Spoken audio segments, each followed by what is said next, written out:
Okay, so sa chapter 12, the book of Romans. Tuloy po nating saliksikin at pag-aralan yung ibang mga issue dito po sa chapter na ito. Verses 1 and 2, Romans chapter 12. I beseech you therefore, brethren, by the mercies of God, that ye present your bodies a living sacrifice, holy, acceptable unto God, which is your reasonable service. Number 2, and be not conformed to this world, but be ye transformed by the renewing of your mind, that ye may prove what is that good and acceptable and perfect will of God. So, dito sa binasa natin, actually yung issue tungkol sa dedication and transformation. Kaya dito sa verse 1, I beseech you therefore, brethren, by the mercies of God, that ye present your bodies a living sacrifice, holy, acceptable unto God, which is your reasonable service. So yung mapansin yung the mercies, by the mercies of God, meaning our ethical response flows from God's grace, not guilt. So yun yung idea pag sinasabing by the mercies of God, our response flows from God's grace. Then, the word living sacrifice, so hindi katulad sa Old Testament, ang kanilang inaalay is animal, di ba? Yung mga animal sacrifices. At ang kaibahan doon ay papatay nila yung animals at kanilang iaalay. Pero dito sa binasa natin ay living sacrifice. Yan, living sacrifice. Ongoing and spiritual. How about reasonable service? Galing ito sa word na logikan or latrian, suggest a rational, thoughtful worship. Ang ibig sabihin ng reasonable service ay thoughtful worship expressed in daily life. Then yung verse 2, be not conformed to this world, but be transformed by the renewing of your mind, that ye may prove what is that good and acceptable and perfect will of God. So, pag sinasabing do not conform or huwag sumang-ayon, yan, do not conform meaning resist the patterns of worldly or sinful behavior. Yan, or pag sinasabi natin yung conformation, pag sinasabing do not conform, isang paalala ni Apostle Paul sa mga believers na kung maaari hindi tayo sang-ayon or sumang-ayon sa takbo ng sanlibutan or yung pattern or sistema ng ating mundo. So dapat ang mga believers ay iba sa mga ginagawa ng mundo or sa mga makamundong gawain. Iba yung pananaw natin sa sitwasyon. Katulad ng sa mga pangyayari ngayon, maraming mga believers affected dahil yung kanilang pananaw ay nagiging katulad ng mga pananaw ng mga unbelievers. Ayan. So dapat ang pananaw natin ay hindi katulad sa karamihan. Dapat iba yung ating pananaw. Kaya pala sabi ni Apostle Paul na do not conform. Resist the patterns of worldly sinful behavior. So the word be transform referring to the spiritual transformation is internal or starting in the mind, affecting actions. How about discerns or discern God's will? So it has the idea of ethical living flows from understanding God's good, pleasing, and perfect purposes. So yun yung idea dito sa verse number 2. How about verses 3 to 8? Verse 3, for I say, through the grace given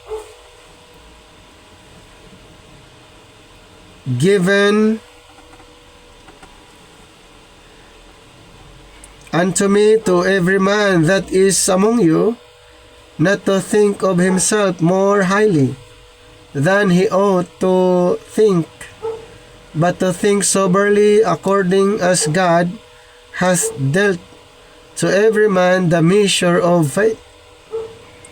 Verse 4, for as we have many members in one body, and all members have not the same office. 5, so we, being many, are one body in Christ, and everyone members one of another, having then gifts differing according to the grace that is given to us.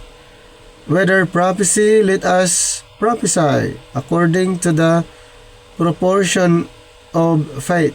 7, or ministry, let us wait on our ministering, or he that teacheth on teaching. Verse 8, or he that exhorteth on exhortation, he that giveth, let him do it with simplicity. He that ruleth, with diligence. He that showeth mercy, with cheerfulness. So ang main issue dito po sa verses 3 to 8, the main issue regarding the humility and use of gifts in the body. So tandaan po natin, during this time ay nag-operate yung mga spiritual gifts during the transitional period. Kaya na-mention yung mga iba't ibang gifts that time. So after the transitional period ay nag-withdraw. Wala na po yung mga tinatawag spiritual gifts after the transitional period. Pero during the transitional period, mayroon pong mga binigyan ng iba't ibang kaloob or gifts. So the emphasis on humility and independence, according to Paul, he warns against self-exaltation and pride. Kaya dito sa verse 3, for I say, through the grace given unto me, to every man that is among you, not to think of himself more highly than he ought to think. So Paul warns against self-exaltation and pride. O hindi po pwede na tayo ay magmarunong, tayo ay maging mayabang or pride, self-exaltation. Hindi po, yun yung isang warning ni Apostle Paul, lalo sa mga believers. So hindi natin ipagmayabang yung sarili natin, hindi natin ipagmayabang yung karunungan natin, hindi natin tinataas ang sarili natin. So ano ba dapat ang itataas? Yung mensahe, yung ebanghelyo, yung gospel, yung turo. So yun yung ating ipapangaral kung gusto nating itaas, hindi yung sarili natin kundi yung work ng Panginoon, yung kanyang ginawa para sa atin. So the body here, actually hindi naman literal body, ito po ay metaphor. So each believer is part of the body of Christ with unique rules. Tandaan po natin yan, ang mga believers ngayon ay miyembro sa isang katawan ni Kristo na mayroong kanya-kanyang tungkulin. Kaya nga dito sa binasa natin, for us we have many members in one body, and all members have not the same office. Kaya nga ang description sa mga believers ngayon ay body, ibig sabihin mayroong kanya-kanyang function, hindi pare-parehas ang function, kaya hindi mo pwedeng i-accuse yung isa na hindi nag-perform base sa iyong performance. Nag-perform siya base sa kanyang design.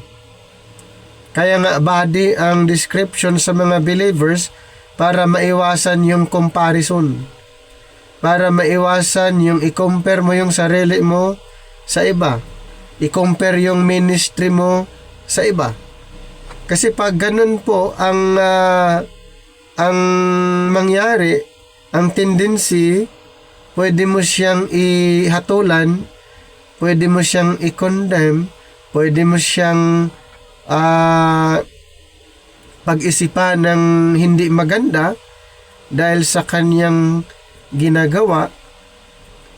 So hindi po, dahil ang mga believers ngayon ay na-describe as body, ibig sabihin iba ang kanyang function ikumpara sa function mo sa body of Christ. Verses 6 to 8. Sa spiritual gifts are practical tools for service during that time. Kaya isa yan sa mga napakahalaga during that time, yung mga spiritual gifts during the transitional period, katulad lamang ng prophecy, teaching, encouragement, generosity, leadership, mercy. Noon, yan po ay isa sa mga spiritual gifts na na-mention. So kung prophesying, iba ang teaching. Kung encouragement, ibang generosity. Leadership, iba ang mercy. So ang point doon, sa spiritual gifts ay mayroong iba't ibang klase na hindi mo pwedeng ikumpara sa isa. Okay? Hindi mo pwedeng i-compare. Kung ano yung alam mo, kung ano yung ministry na mayroon ka, ay hindi mo pwedeng ikumpara doon sa ginagawa ng isa. Kaya, ang description ng mga believers ngayon, body of Christ. Sa isang katawan, may iba't ibang miyembro at yung miyembro na yon may iba't ibang function. So, gifts should be used in accordance with faith humbly and for the common good, not for personal glory. Kaya nga, yung spiritual gifts na ibinigay ng Panginoon during the time, during the transitional period, ay more on God's glory, not for personal. Okay, in accordance, so that those spiritual gifts used in accordance with faith, humbly and for the common good, for the glory of God. Ayan. So yun yung actually purpose kung bakit may mga spiritual gifts. Pero later on, yung mga spiritual gifts na na-mention, mayroon lang pong time na mag-stop or mag-withdraw. Okay? Mayroon lang time. So yung time na nag-stop yung mga spiritual gifts or nag-withdraw after the transitional period. So after the transitional period, yung mga gifts na na-mention dito sa Romans 12, wala na po. Kaya, sa time natin ngayon, pinag-aaralan na natin paano tayo magturo. Pinag-aaralan natin paano tayo magbigay ng mga good encouragement, generosity, leadership, at yung iba pa, lahat po ay pinag-aaralan. Okay? So, dahil ito po'y pinag-aaralan, mayroon tayong kanya-kanyang pagkakaunawa sa mga bagay na ito base sa ating pinag-aralan. Katulad lang din po ng pag-aaral ng Biblia, hindi ibig sabihin na pag nag-aaral ng Bible, parehas na yung turo. Yan yung isang halimbawa. Hindi ibig sabihin mga pastor ngayon pare-parehas yung turo. Pero noon parehas kasi nga gift. Leadership, pastoring, at yung iba pang mga ginagawa ng mga ministers, ang pagtuturo nila ay parehas kasi nga yun ay gift. Sa ngayon po ay pinag-aaralan. Kaya kung ikaw ay masipag mag-aral, marami kang matutunan. Ayan. So, ibig sabihin, magkakaroon ka ng maraming karunungan, kaalaman kung ikaw ay mayroong desire na mas lalong mag-aral, lalo na sa panahon ngayon. So, yun yung punto natin dyan. So, gifts should be used in accordance with faith, humbly, and for the common good, not for personal glory, especially during the transitional period. So, let's proceed to verses 9 to 21. Verse 9. Let love be without dissimulation. Abhor that which is evil. Cleave to that which is good. Be kindly affectioned one to another with brotherly love, in honor preferring one another, not slothful in business, fervent in spirit, serving the Lord, rejoicing in hope, patient in tribulation, continuing instant in prayer. Verse 13, distributing to the necessity of saints, given to hospitality. Bless them which persecute you. Bless and curse not. Rejoice with them that do rejoice, and weep with them that weep. Verse 16, be of the same mind, one toward another, mind not high things, but condescend to men of low state. Be not wise in your own conceits. 17, recompense to no man evil for evil. Provide things honest in the sight of all men. If it be possible, as much as lies in you, live peaceably with all men. Verse 19, dearly beloved, avenge not yourselves, but rather give place unto wrath, for it is written, vengeance is mine, I will repay, saith the Lord. 20, therefore, if thine enemy hunger, feed him. If he thirst, give him drink. For in so doing, thou shalt heap coals of fire on his head. 21, be not overcome of evil, but overcome evil with good. So ano yung main issue dito po sa binasa natin from verses 9 to 21? So it has the idea of ethical instructions, love in action. In verse 9, love must be genuine, hating evil, clinging to good. In yung issue dito, kaya sa verse 9, let love be without dissimulation, abhor that which is evil, cleave to that which is good. 10 to 16, how love manifests in community. So example dyan, devotions to others, honor, zeal, patience, hospitality, empathy. 17 to 21, living in relation to outsiders and enemies. Kaya nga dito sa binasa natin sa verse 20, therefore, if thine enemy hunger, feed him. If he thirst, give him drink. For in so doing, thou shalt heap coals of fire on his head. Do not repay evil for evil.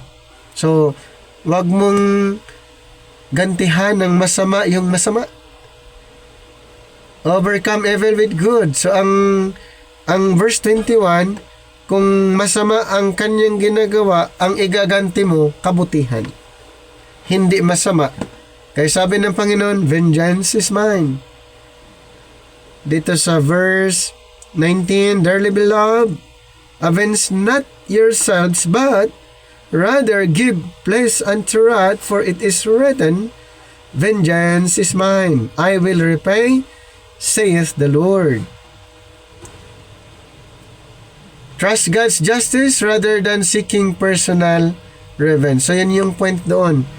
Instead of revenge, hindi yun ang hahanapin, hindi yan ang i-desire mo, kundi yung tiwala. Okay? Yung tiwala sa Panginoon. Hindi yung kung papaano ka makaganti. Ayun yung yan yung sinabi ni Apostle Paul. Kaya sa verse 21, be not overcome of evil, but overcome evil with good. Sa kabila ng ginawa niyang kasamaan, ang gagawin mo is kabutihan pa rin. Instead of seeking personal revenge, trust God's justice. Ang tindi, no? Yung sinabi ni Apostle Paul. So, ano yung pinaka-tema na makikita natin sa chapter 12 ng Book of Romans? Mayroong 5 na pwede nating i-consider. Una, response to God's mercy. So, Christian ethics flow from God's grace, not obligation. Number 2, transformation and renewal. True Christian living requires a renewed mind, not just outward compliance. Number 3, unity and diversity in the body. So each believer has a role, gifts are complementary during the time of Apostle Paul. Number 4, ethical love. Love is active, sincere, and extends even to enemies. Number 5, non-retaliation. Christians are called to break cycles of vengeance, leaving judgment to God. So ano yung mga practical na implication dito sa Romans chapter 12? Una, sa daily life. Our daily life, every action can be worshipped when done in service to God. Next, community recognize and value the unique gifts and roles of others. Kaya during the time of Apostle Paul, particular during the transitional period, so mayroong tinatag unique gifts, the value value the unique gifts and roles of others. Then conflict respond to harm with integrity and goodness, not revenge.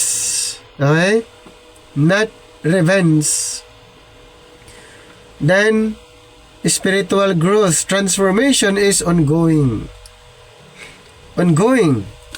It starts in the mind but must be expressed in deeds. So yan yung may tinatawag na outward manifestation, since the spiritual growth is ongoing. Transformation is ongoing. So mayroong tinatawag na manifestation na ito ay makikita sa action, sa ginagawa.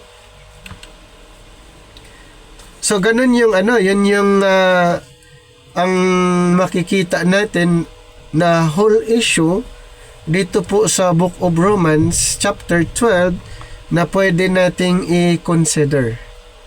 Okay?